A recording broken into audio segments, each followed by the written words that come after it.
Today, I am reading The Lion Inside, and it was written by Rachel Bright and Jim Field.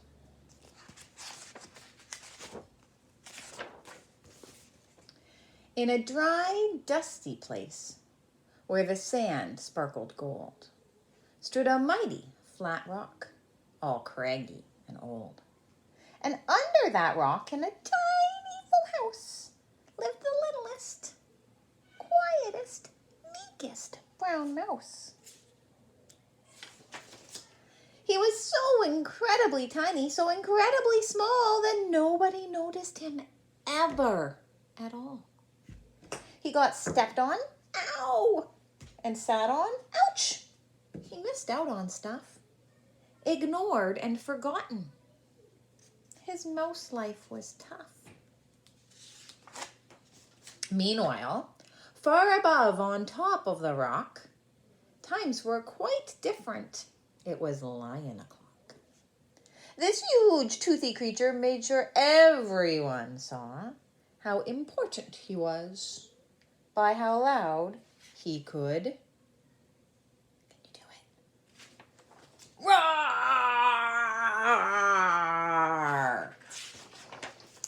He was head of the pack. He was shouty and proud. He loved flexing his biceps and wowing the crowd.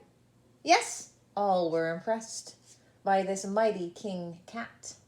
If only, thought Mouse, I could be more like that.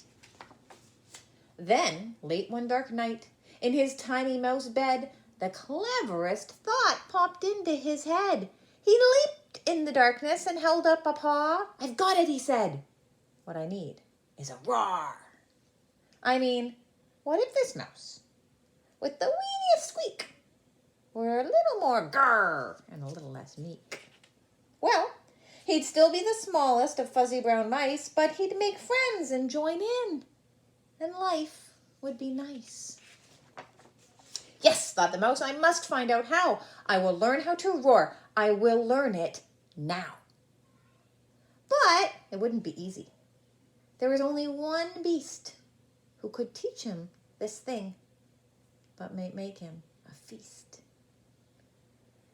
It was time to be strong. Take a chance. After all, forever is such a long time to feel small. So he made himself braver. He thought like a winner. He set off for the top, hoping not to be dinner. He felt like the scariest thing he could do. But if you want things to change, you first have to change you. The farther he climbed, the closer he got to a slumbering lion reclining on top. Then at last, as he stood on his tippity toes, he found himself suddenly nose to nose.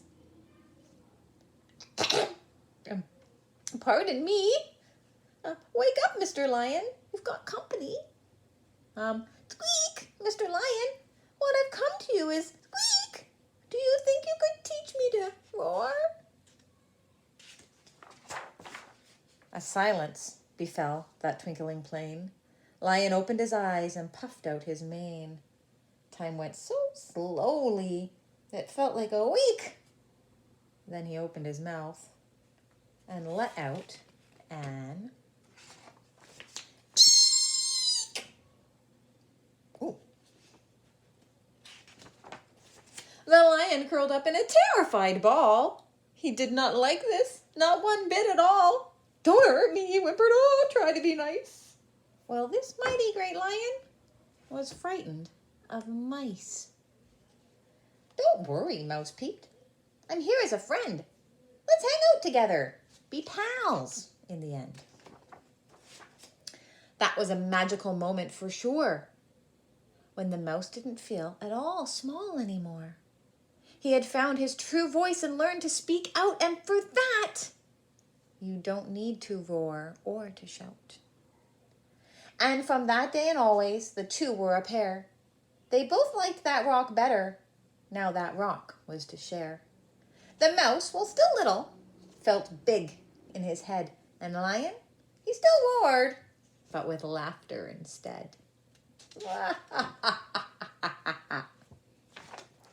Yes, that day they both learned that no matter your size, we all have a mouse and a lion inside. Wasn't that an awesome book? Happy summer.